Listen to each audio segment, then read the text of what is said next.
Assalamualaikum warahmatullahi wabarakatuh. Innal hamdalillah nahmaduhu wa nasta'inuhu wa nastaghfiruh wa na'udzu billahi min syururi anfusina wa min sayyiati a'malina. May yahdihillahu fala mudhillalah wa may yudlil fala hadiyalah. Asyhadu an la ilaha illallah wahdahu la syarikalah wa asyhadu anna Muhammadan abduhu wa rasuluhu la nabiyya ba'dah. Allahumma salli wa sallim ala nabiyyina Muhammadin wa ala alihi wa sahbihi wa man tabi'ahum bi ihsanin ila yaumiddin. Amma ba'du.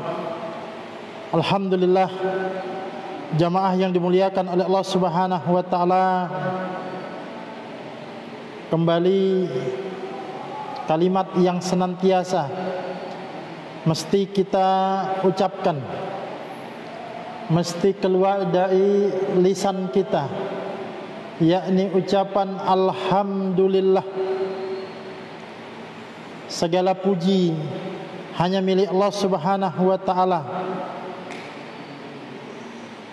Tak lebih setelah sekian lama, berapa bulan? 3 bulan, Pak. 3 bulanan ya, kita tidak berkumpul dalam majelis ilmu semacam ini. Walaupun mungkin ada ya, kajian-kajian yang sifatnya ya lewat online, lewat YouTube, Facebook, tentu tidak bisa menggantikan ya, kedudukan, fungsi, bahkan suasana yang kita dapatkan di majelis ilmu ini. Nah, dengan kondisi saat ini tentu kita patut bersyukur kepada Allah Subhanahu wa taala, walau belum sepenuhnya normal, walaupun disebut new normal gitu ya. Kalau saya ya istilahnya new normal itu, saya juga khawatir new normal itu kan kenormalan yang baru. Jangan sampai normal yang baru itu begini nanti. Ini kenormalan yang sementara lah. Karena normal yang sesungguhnya itu tidak begini. Ya, kita bertemu mau jabat tangan, ya takut-takut. Yang satu mau mengajukan tangan, ya kalau disambut. Kalau yang lain tidak nyambut kan, artinya ini satu kita syukuri. Ya, tapi ini bukan selamanya begini. Ini bukan kenormalan yang baru. Jangan sampai kenormalan yang baru itu begitu. Ya, sementara saja. Tapi ala kulli hal, ya kita bisa berkumpul semacam ini patut bersyukur kepada Allah. Dengan tetap kita berdoa kepada Allah Subhanahu wa taala, semoga betul-betul ya, wabah COVID-19 ini betul-betul cepat selesai.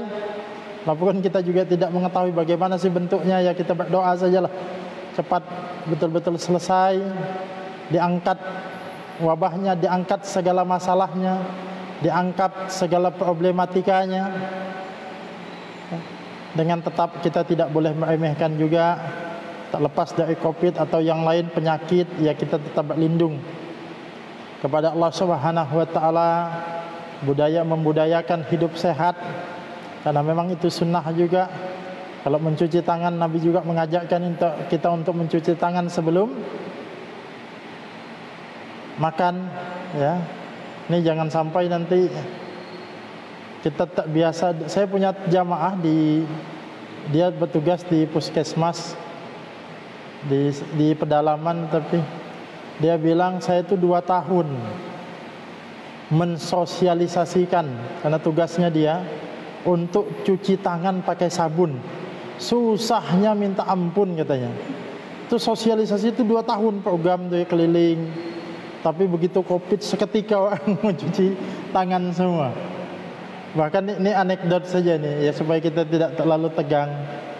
Ini ada guyonan kan lama tidak makan di rumah makan begitu, di restoran. Begitu pergi makan karena sudah mulai agak dilihat ya memungkinkan lah. Kok rasanya beda? Ditanya, Mas, rasanya kok beda? Kokinya ganti kah? Oh enggak, kokinya tetap aja. Atau resepnya berubah? Oh enggak, resep masih yang dulu. Loh, tapi kenapa kok berbeda? Sekarang itu saya lebih sering cuci tangan katanya gitu. Artinya yang bikin enak tambahan bumbunya dulu tuh ada, Pak. Karena cuci tangan bumbunya hilang. Ya. Nah, itu ini. Nah, kita tetap berdoa mudah-mudahan cepat selesai. Jangan sampai jadi entah itu betulan apa guyonan ya. Di Jawa itu kan sejak Covid ini ada BLT itu Pak, yang 600.000 itu. Orang-orang di kampung, mbah-mbah di kampung yang tidak pegang media sosial ini dapat bantuan juga kan. Mbah, ini tolong diterima bantuan dari corona katanya. Mbahnya terima. Iya, semoga corona panjang umur katanya. Dia tidak tahu corona itu siapa gitu ya. Ah, ini bahaya doanya mbah nih. Ya, semoga corona panjang umur. Kita tetap berdoa cepat selesai. Nah, salawat dan salam semoga senantiasa dilimpah curahkan kepada Nabi kita Nabi Muhammad sallallahu alaihi wasallam, keluarga, sahabat dan pengikut-pengikut beliau, umat-umat beliau yang tetap istiqamah, dan semoga kita termasuk di antara umat-umat beliau yang mendapatkan keistiqamahan dan keteguhan tersebut. Jamaah yang dimuliakan oleh Allah Subhanahu wa taala, penting ya ketika saya dihubungi pengurus Pak Fitri, Ustaz, ini kita kemarin sudah mulai sholat Jumat, apakah pengajian malam Selasa bisa kita mulai juga atau ada pertimbangan lain? Saya bilang ya kalau memang sudah ini lebih tidak masalah untuk dimulai dengan beberapa pertimbangan. Yang pertama, jamaah kita otomatis social distancing Pak ya, otomatis kan kita tidak terlalu banyak. Yang kedua, masjid kita juga besar, jadi tidak terlalu sumpek lah. Yang kedua, tapi ini pertimbangan yang betul-betul kita ini membutuhkan pencerahan. Ibarat tanaman itu butuh disiram. Makanya istilah orang tua kita dulu kalau ada pengajian itu kan siraman rohani. Hati kita ini perlu disiram juga, khawatir dia kemudian mati. Dan memang salah satu obat dari penyakit hati itu adalah menghadiri majelis ilmu. Bahkan para ulama itu mengatakan manusia itu lebih membutuhkan ilmu dibandingkan dengan makanan. Kenapa? Kalau makanan itu 2 kali sehari cukup, orang bisa bertahan hidup. Ya, bahkan 1 kali saya mungkin bisa bertahan, 2 kali lah cukup. Tapi ilmu itu kita butuhkan setiap hembusan napas kita, setiap aktivitas kita membutuhkan ilmu. Sebab apalagi kita muslim, tanpa ilmu semua amal ibadah kita akan tertolak. Maka penting itu. Apalagi kalau dulu yang pernah kita jelaskan juga, manusia ini kan ada 2 unsurnya paling tidak, ada jasad, ada rohani. Jasad itu butuh makanan, rohani juga butuh makanan. Kalau jasad tidak dikasih makan, apa akibatnya, apa resikonya? Jasad itu akan melemah, tidak berdaya. Resiko paling besar jasad itu akan mengalami kematian. Dampaknya akan ada, tapi untuk dia, kalau jasad tidak dikasih makan. Tapi kalau jiwa, kalau rohani yang tidak dikasih makan, ya, maka dampaknya bukan melemah. Kalau jasad tadi tidak dikasih makan melemah, rohani, jiwa tidak dikasih makan, dampaknya dia semakin beringas, tidak terkendali, berbuat semena-mena, zalim. Itu kalau jiwa tidak dikasih makan. Makanya kenapa tatanan dunia, kehidupan masyarakat itu rusak? Itu bukan karena kelapaan jasad. Kita ada musibah ya, musibah kelapaan, busung lapar, kekurangan gizi atau gizi buruk, ya kita bersedih dampaknya. Coba kita bisa lihat dampaknya itu, bisa dilokalisir lah dampaknya. Tapi kalau yang kekurangan gizi itu jiwanya, yang kekurangan gizi itu hatinya, rohaninya, itu bahaya. Makanya saya bilang bangsa kita kenapa korupsi merajalela, kemaksiatan itu ada di mana-mana, kezaliman semena-mena. Itu bukan karena faktor semata-mata faktor kelapaan jasad, tapi kelapaan jiwa. Mungkin ada orang yang mencuri, faktornya tuntutan ekonomi mungkin ada. Tapi berapa sih yang dia ambil? Paling Indomie ya, 1 dus, ya kan? Paling ya helm gitu, tanpa mengecilkan kehilangan helm. Walaupun ada juga yang memang itu profesi sudah. Tapi maksud saya, kalau ada orang kelaparan jiwa, kelaparan jasad, lapar jasadnya Pak, tidak ada makan, hanya dia melakukan kejahatan, melakukan pencurian. Apa sih yang dia curi? Bisa kita kalkulasikan lah. Tadi Indomie 1 dus yang hilang. Tapi coba bayangkan, kalau orang kelaparan jiwa, hatinya tidak pernah puas, tidak ada syukurnya, dia korupsi, berapa dus Indomie yang dia ambil. Siapa yang kena dampak? Bukan yang satu orang yang dicurinya itu saja, seluruh Indonesia. Ya. Anak-anak bayi yang tidak berdosa berulah pun menanggung dampaknya. Nah itu menunjukkan bahaya. Jadi ketika kita gelisah, misalnya ketika Covid terjadi, ketika kita gelisah, tidak ada makan gitu, bingung gimana kalau tidak boleh keluar, kita tidak bisa makan apa keluarga. Betul. Tapi di satu sisi, ketika kita jiwa ini tidak dikasih makan juga akan bahaya. Memang bukan berarti saya kemudian menyuruh sebebas-bebasnya untuk dalam rangka menuntut ilmu, tidak. Tapi maksudnya 3 bulan jiwa kita ini tidak tersentuh ya, hanya nonton di YouTube, nonton di Facebook. Saya juga tidak terlalu yakin pengajian setengah jam di Facebook itu ada yang dengar utuh mulai awal sampai akhir. Paling 5 menit gitu ya.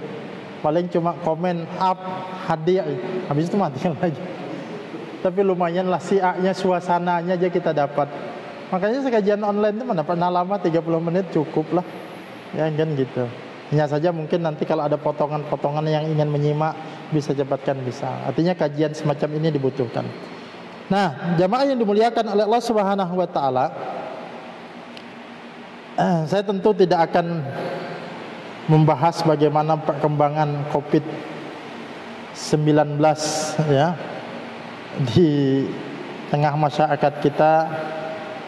Yang pertama memang itu ya, saya tidak punya basic ilmu tentang itu, karena berbicara tanpa ilmu itu tidak boleh juga.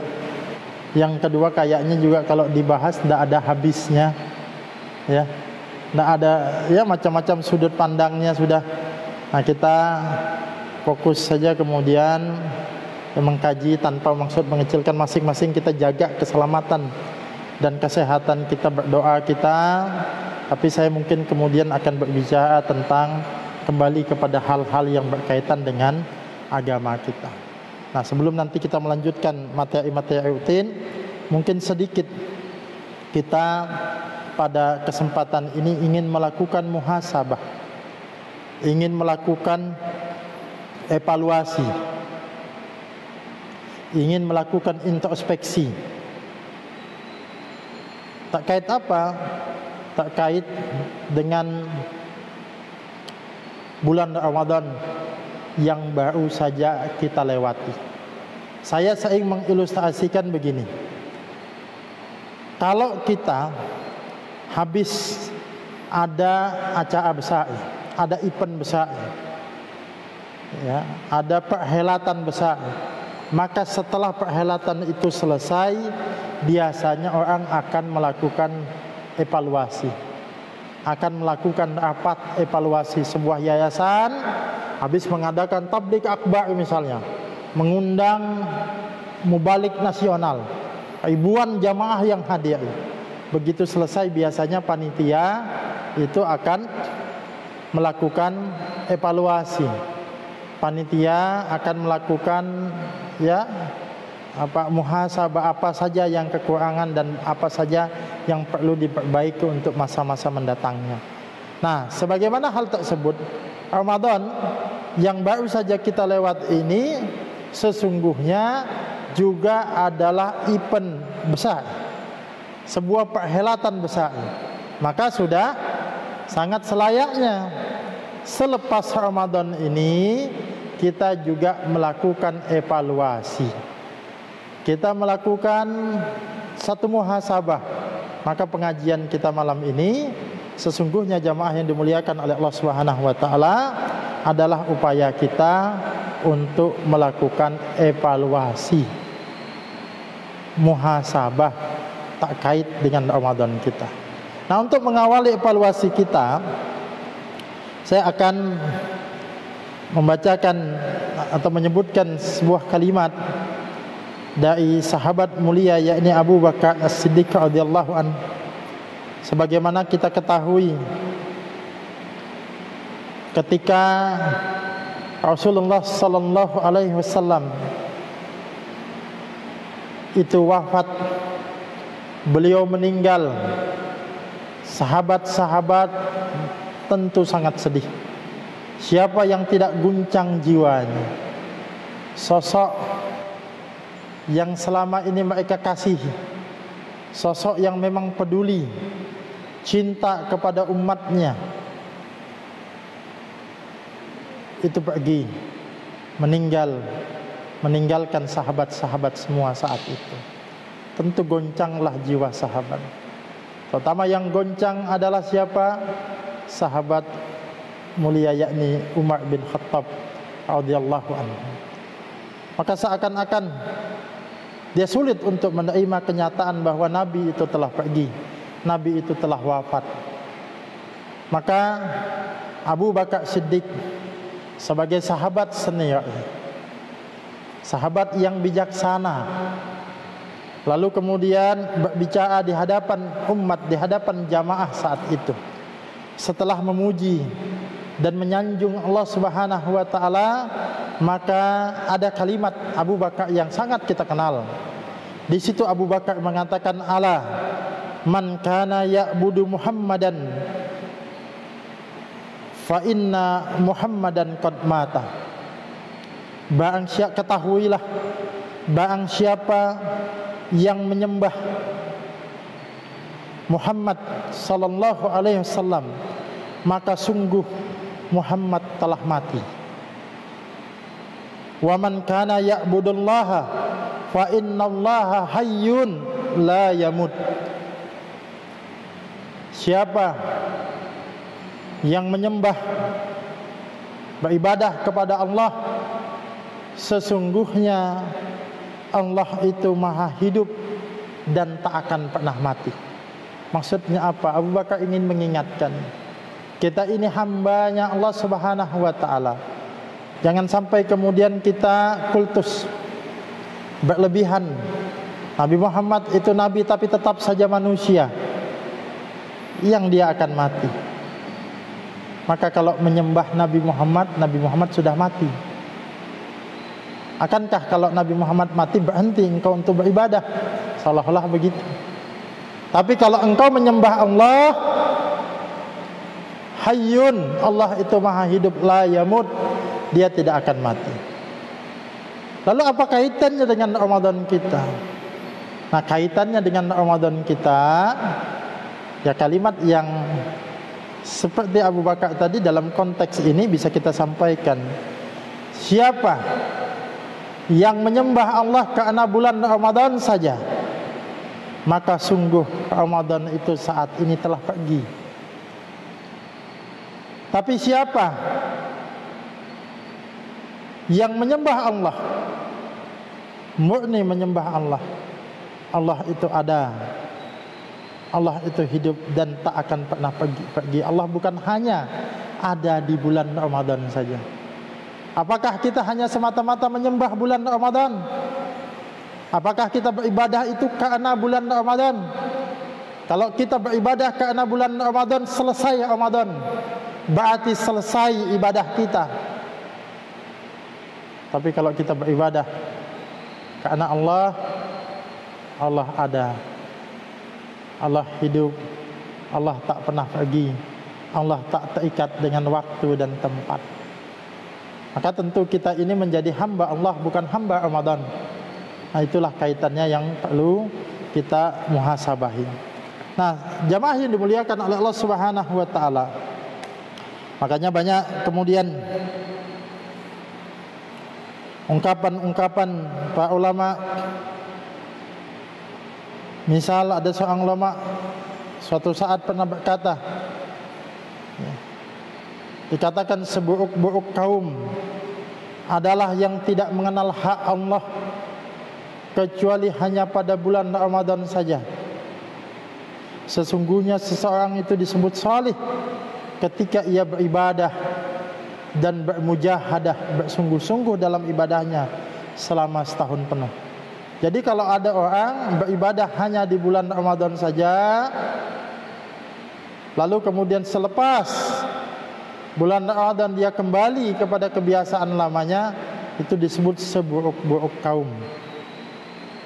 Ya. Makanya kemudian para ulama juga mengatakan salah satu tanda diterimanya ibadah Ramadan adalah kebaikan yang kita lakukan melahirkan kebaikan yang lain. Maksudnya gimana? Jadi kan kita sering bertanya itu. Saya biasanya kalau pengajian ba'da Ramadan ini sering ditanya, Ustaz, apa tandanya Ramadan kita itu diterima oleh Allah Subhanahu wa taala? Kan doa kita kan taqabbalallahu minna wa minkum. Semoga Allah Subhanahu wa taala menerima amal ibadah, ya, dari kami dan juga dari kalian, atau semoga Allah menerima amal ibadah kita semua. Itulah intinya. Nah, sekarang pertanyaan muncul, apa tandanya ibadah kita itu diterima oleh Allah Subhanahu wa taala? Nah, tandanya ibadah kita itu diterima oleh Allah Subhanahu wa taala ialah kalau ada jejak-jejak kebaikan pasca Ramadan itu. Kalau pasca Ramadan kita kembali lagi kepada kebiasaan awal, maksudnya kebiasaan buruk, maka ya berarti ada apa dengan Ramadan kita. Tapi kalau ada, walaupun saya katakan tidak mesti sama, bahkan memang keberkahan bulan Ramadan itu, amal di bulan Ramadan itu tidak bisa menandingi. Amal di luar bulan Ramadan itu tidak bisa menandingi amal di bulan Ramadan. Tidak mesti kemudian sama. Ya, contoh saja, kita berpuasa di bulan Ramadan setiap hari, kan tidak mungkin di bulan Ramadan setiap hari kita puasa. Tapi paling tidak puasa-puasa sunnahnya tidak hilang. Sedekah. Nah, ini kalau Nabi Ibnu Abbas radhiyallahu anhuma itu menggambarkan, Nabi itu adalah sosok yang paling dermawan, dan kedermawanan Nabi itu lebih meningkat lagi pada bulan Ramadan. Nah, ini yang saya katakan tadi bahwa pasti berbeda amal-amal kita di bulan Ramadan dengan di luar bulan Ramadan, itu pasti berbeda. Pasti berbeda. Ya, buktinya tadi, contohnya tadi saja. Ya. Nabi sallallahu alaihi wasallam itu dermawan, tapi dermawannya meningkat lagi ketika bulan Ramadan. Artinya bulan Ramadan itu Nabi yang sudah dermawan lebih dermawan lagi. Nah, itu yang saya maksud tadi. Mungkin tidak bisa sama, tapi jejak-jejaknya ada. Tadi kita puasa setiap hari kan sekarang tidak mungkin, tapi ada di bulan Syawal minimal paling tidak 6 hari puasa kita di bulan Syawal ini juga sudah sering dibahas. Tinggal mengingatkan saja yang belum nih, masih ada waktu.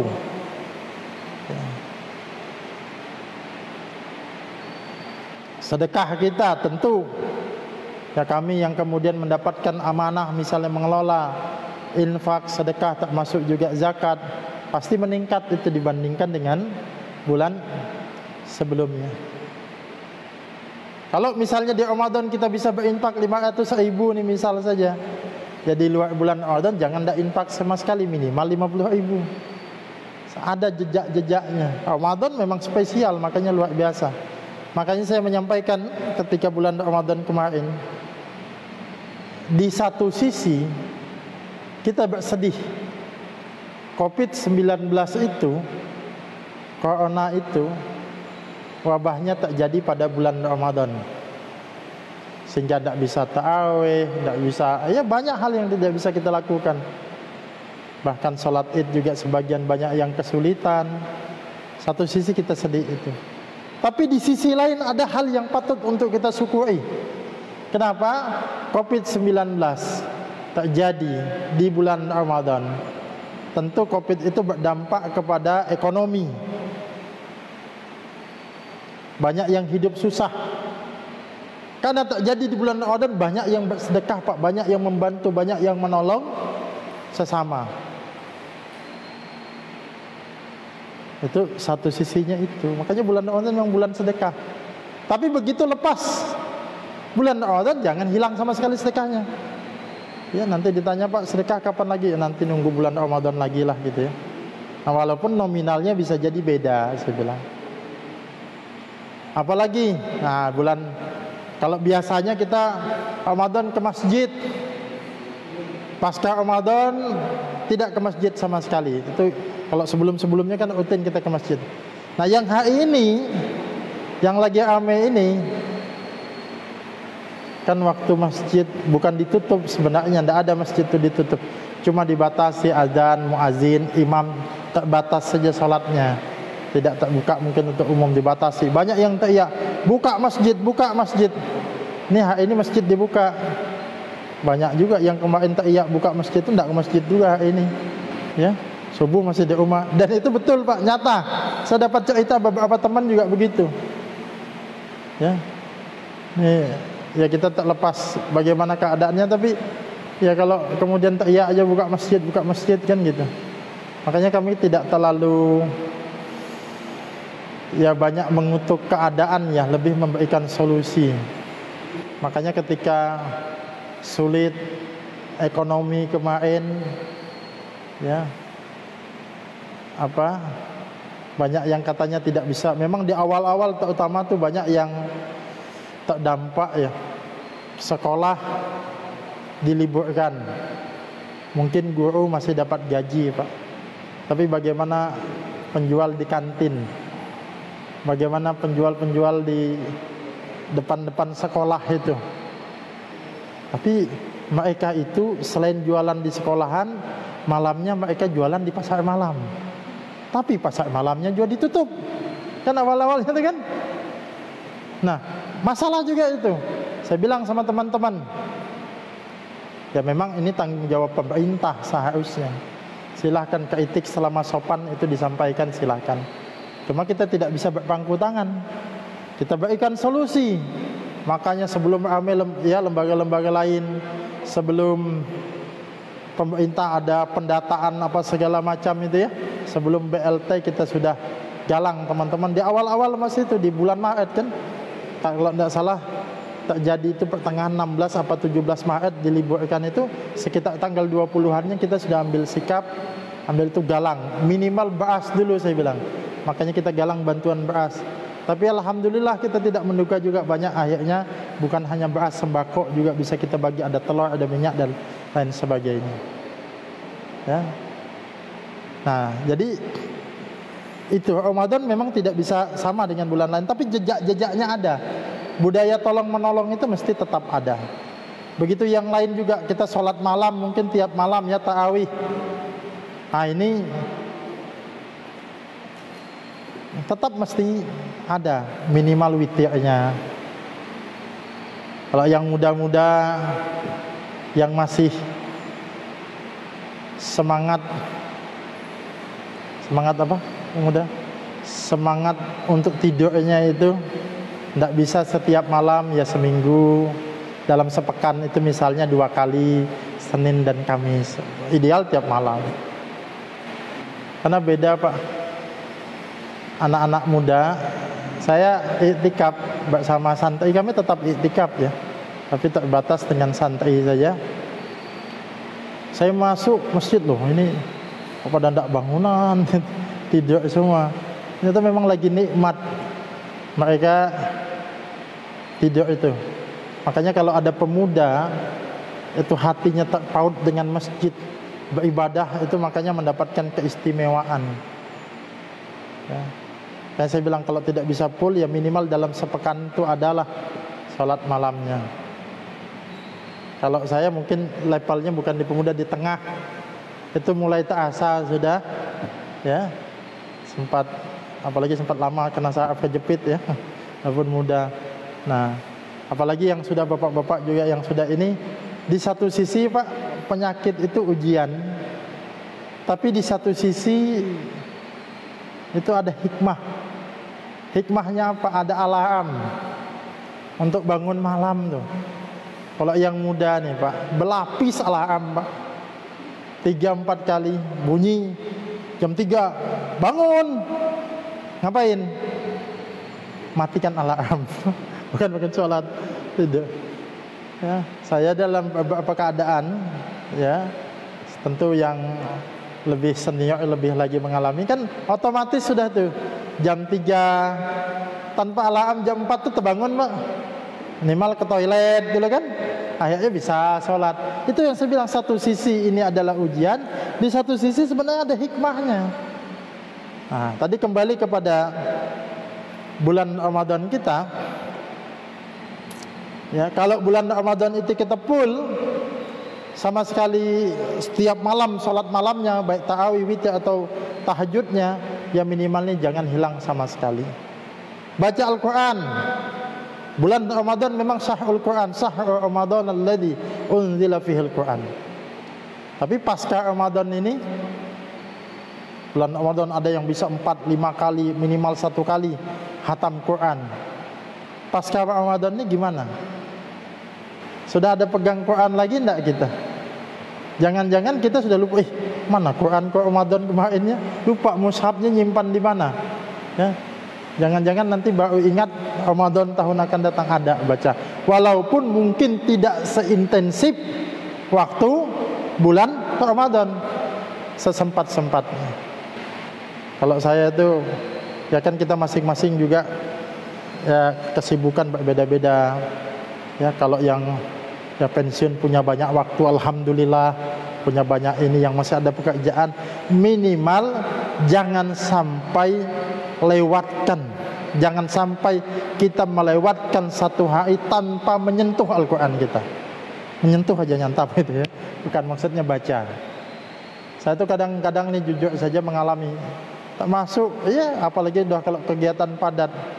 Padahal seharusnya kan kegiatan padat jiwa itu, apalagi seorang ustadz, seorang dai ya, harus semakin kuat ibadahnya. Tapi kadang-kadang ada saja, mungkin disibuk urusan ini itu ya, mungkin siangnya belum sempat membaca Al-Quran, malam capek pengen tidur, teringat, saya hari ini belum baca Al-Quran. Saya paksa itu Pak, saya paksa. Minimal kalau tidak kuat ya 1 halaman atau 1 lembar bolak-balik itu dulu baca kalau tidur. Karena ada semacam perasaan bersalah kita kalau seandainya dalam 1 hari itu tidak membaca Al-Quran. Jadi ada seorang ustadz itu mengatakan, apalagi kalau sudah hafid Quran, kita pembaca Al-Quran, itu bagi kita itu merasa berdosa kalau seandainya 1 hari kita tidak menyentuh Al-Quran kita, tidak membaca Al-Quran kita. Kita sempatkan. Makanya bisa diawali, paling bagus tuh di awal memang. Misalnya habis subuh Kalau yang sholat tahajud tentu yang paling bagus ya, bacaan malam itu berkesan. Tapi kalau tidak juga misalnya habis sholat subuh, habis zikir, nah itu jangan langsung beranjak baca Al-Quran gitu. Paling tidak kita awali dulu hari kita dengan Quran. Tapi subuh ini kan gampang-gampang susah juga, karena zikir subuh itu panjang Pak.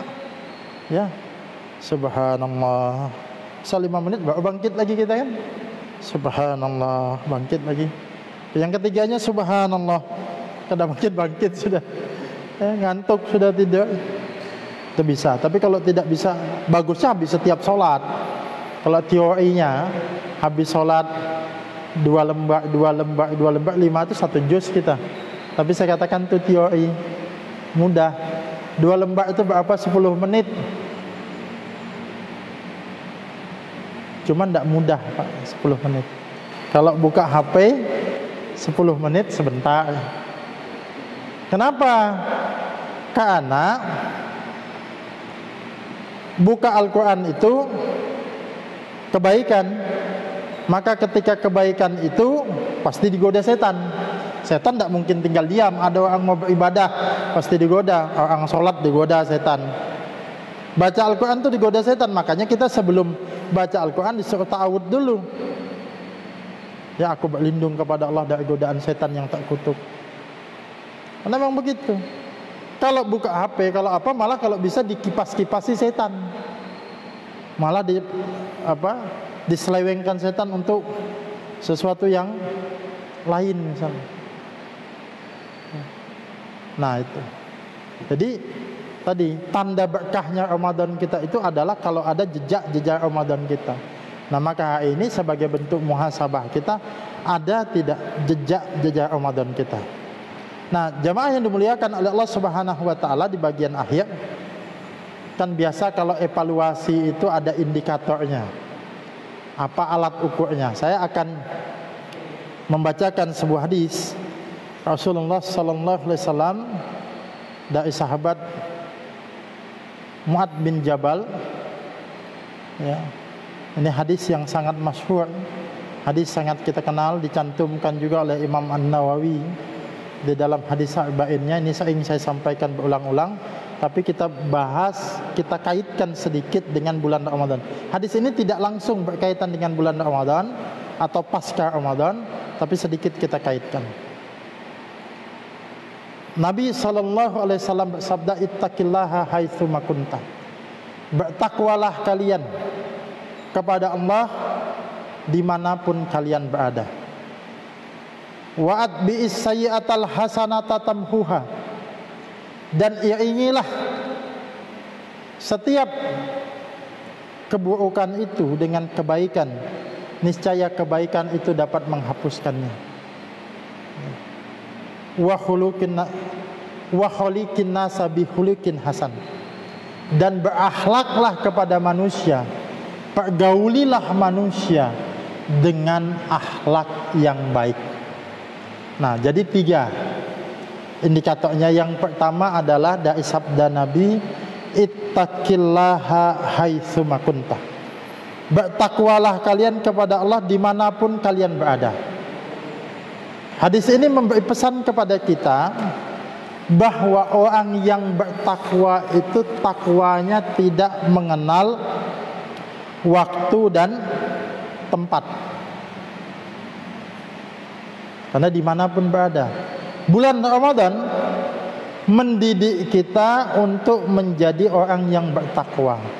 Tapi takwa yang diinginkan bukan takwa pada bulan Ramadan saja. Kalau kita bertakwa di bulan Ramadan saja tentu tidak sesuai dengan perintah Nabi tadi, ittaqillaha haitsu ma kunta. Di bulan Ramadan kita takwa, di bulan Syawal kita tetap bertakwa, lanjut bulan Dzulqa'dah, bulan Dzulhijjah, bulan Muharram, 11 bulan setelah Ramadan kita tetap takwa. Persoalannya jamaah yang dimuliakan oleh Allah Subhanahu wa taala, kalau seandainya kita hanya bertakwa di bulan Ramadan saja, ya, lalu selepas bulan Ramadan kita tidak bertakwa lagi, kita gantung, kita lepas baju ketakwaan kita itu. Ini tadi, apakah kita menganggap Allah itu hanya ada di bulan Ramadan saja? Jangan sampai kemudian tanpa sadar kita menyekutukan Allah Subhanahu wa taala. Maksudnya menyekutukan Allah bagaimana? Menyekutukan Allah itu kan mempercayai atau mengambil Tuhan selain Allah. Jangan sampai di bulan Ramadan Tuhan kita Allah, tapi selepas bulan Ramadan berganti Tuhan kita. Tuhan kita kembali kepada kekuasaan, harta, pangkat, jabatan. Nah, ini menyekutukan Allah juga kalau dalam bentuk yang semacam itu. Nah, itu jamaah yang dimuliakan oleh Allah Subhanahu wa taala, satu poin. Yang kedua, Nabi bersabda, wa atbi'is sayyi'atal hasanata tamhuha. Ikutilah, iringilah perbuatan-perbuatan buruk, perbuatan-perbuatan dosa yang pernah kita lakukan itu dengan kebaikan. Niscaya kebaikan itu dapat menutupinya, dapat menghapus keburukan yang pernah kita lakukan. Apa maksudnya? Kaitannya dengan yang ingin kita bahas. Orang yang bertakwa itu bukanlah orang yang tidak pernah melakukan kesalahan sama sekali. Tapi orang yang bertakwa itu adalah orang yang mungkin saja pernah melakukan kesalahan, tapi dia tidak mengulangi kesalahan yang lama, melainkan dia menebus kesalahannya itu dengan kebaikan-kebaikan. Sebelum bulan Ramadan mungkin ada orang yang melakukan dosa maksiat. Bulan Ramadan alhamdulillah dia bertaubat tanda kutip. Tapi kalau selepas Ramadan dia balik lagi kepada dosa-dosa yang sebelumnya, maka itu bukan tanda ketakwaan. Kan ada orang kan pub, kafe tutup, judi-judi, karaoke tutup bulan Ramadan. Yang biasanya tiap malam rajin. Kenapa? Berhenti dulu, taubat aku katanya. Bulan Ramadan ini bulan taubat, taubatlah kita. Tapi selesai bulan Ramadan balik lagi. Itu bukan taubat. Bahkan kalau Syekh Al-Utsaimin itu menyebut sikap istihza, memperolok-olok agama. Nah, orang yang betul-betul bertakwa itu dulu dia melakukan kesalahan, di bulan Ramadan dia perbaiki dan dia pertahankan kebaikan-kebaikannya pasca Ramadan, dan dia tidak mengulang lagi dosa dan kesalahannya pada masa lalu. Nah, muhasabah kita kalau kita punya keburukan masa lalu, mungkin kita ya kan biasanya bulan Ramadan, Idul Fitri, ya kita kemudian momentum untuk bertemu, minta halal dan lain sebagainya, walaupun tidak khusus hanya bulan itu saja. Kita sebelum bulan Ramadan punya masalah dengan saudara kita, bulan Ramadan kita berbaikan, pasca bulan Ramadan jangan bikin masalah lagi. Kalau itu berarti mengulang kesalahan kita pada masa lalu. Itu yang kedua. Yang ketiga, takwa itu punya tanda. Di antara tanda ketakwaan itu ialah memiliki akhlak yang baik. Jadi ketakwaan itu bukan saja orang kemudian dilihat dari salat malamnya. Ketakwaan itu bukan saja dilihat dari puasanya yang banyak, tapi ketakwaan juga dilihat dari sikapnya kepada sesama, sikapnya kepada saudara.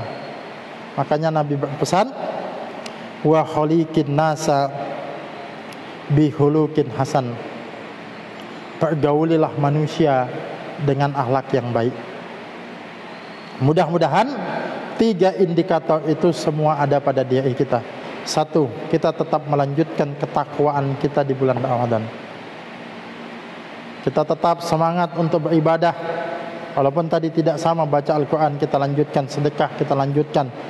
Kalau kemarin kita tidak ke masjid hanya karena memang keadaan, ketika sudah mulai bisa ke masjid, pelan-pelan kita kemudian ke masjid, pelan-pelan kemudian taklim, ya, menolong sesama kita lanjutkan.